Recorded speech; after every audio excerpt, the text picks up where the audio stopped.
الرحمن الرحيم. عشان بس حد كلمني وقال لي ده ما شاء الله دكتور السهم اللي انت مصوره حاجه سجاده وبتاع. طبعا اكيد مش الارض كلها سجاده زي القطاع التاني يعني. لكن يعني حتى فرق المستويات بين الارض في القطع، يعني دي مثلا نقدر نعتبر ان الجزء ده يعتبر منخفض شويه على الجزء اللي حواليه، لكن فرق منسوب قد ايه؟ فرق منسوب ما يزيدش عن يعني 70 سم 80 سم كده. بتمشى جوه قطاع برضو 10 فدان اهو. دي كيس السوداء اللي هي مكان نقط النخله بالظبط. كده بتمشى في نص القطاع. كل ده هنعمل فيه تصليح خالص، نظبط بس شبكتنا والامور تمشي تمام. لقينا حاجه مكان نخله فيها حته عاليه وكده، يبقى نقدر ايه نظبطها. زي ايه؟ هوري لحضرتك حالا زي ايه.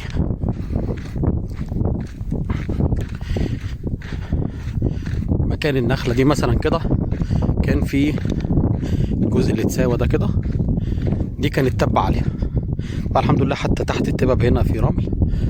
فده الكيس اهو، اكبر بس لحضرتك الصوره كده. ده كان مكان النخله، وبالتالي ده كان في قمه التبه.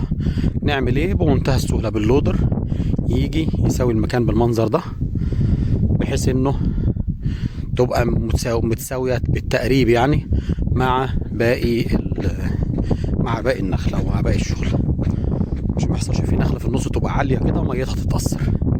تمام؟ ده مثلا على سبيل المثال يعني. انما باقي القطع بالمنظر ده، يعني هو جايز حضرتك تشوفها بالعين المجرده مستوي، انما الحقيقه عاملين حاجه اسمها خريطه كونتوريه. ده بتدينا فرق مناسيب الارض بالظبط. يعني ممكن تلاقي اعلى نقطه في الارض في ال 200 فدان على بعض، اعلى نقطه واول نقطه يعني واوطى نقطه في ال 200 فدان يطلع مثلا 5 او 6 متر بسلوبس طبعا. فده يخلي او يدي انطباع ان الارض مستوي. احنا مثلا ده قطاع اهو، ما فيهوش غير النخله اللي فاتت دي.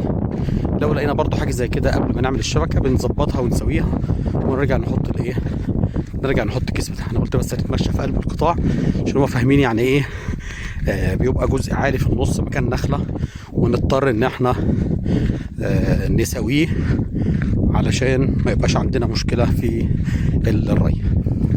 طبعا الشبكه متظبطه على انها يعني تشيل اكبر حمل ممكن. يعني هفترض مثلا ان المفروض الخرطوم ال 16 مللي مثلا يشيل 12 متر مكعب اخره.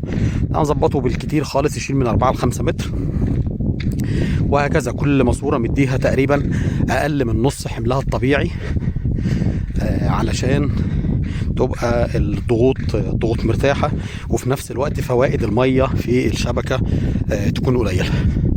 قلت بس اعمل ده كده توضيحا لفكره انه هل الارض كلها سجاده زي اللي حضرتك كنت مصوره؟ اكيد لا طبعا. في يعني الحمد لله يمكن حوالي 13 سهم او 12 سهم من ال 16 ارضهم مستويه ممتازه يعني. الباقي في حاجات زي اللي وريتها لحضراتكم كده، وبنعالجها طبعا قبل ما نزرع. شكرا جزيلا، دعواتكم بالتوفيق. معلش ده مثال تاني برضو، يعني ممكن حد يشوف دي يقول لي ايه الاسود ولا ايه الاحمر الكبير ده؟ دي حاجه اسمها اكاسيد حديد، بتبقى على وش الارض. لو حبينا نشيل تحت اي واحده فيهم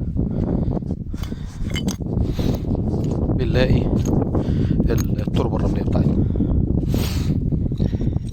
ده نهايه الارض اللي حضرتك واخد بالك بقى. ده ايه؟ ده اخر صف نخيل 11 متر ان شاء الله بينه وبين صف المصدات. طبعا عاملين المصدات بس بكياس بلون مختلف علشان ما نتلخبطش. ان شاء الله مصداتنا هتكون صدر بلدي او نبق بلدي زي ما حضرتك تحب تسميه. ودي المسافه اهو 11 متر بينها وبين اول صف نخل.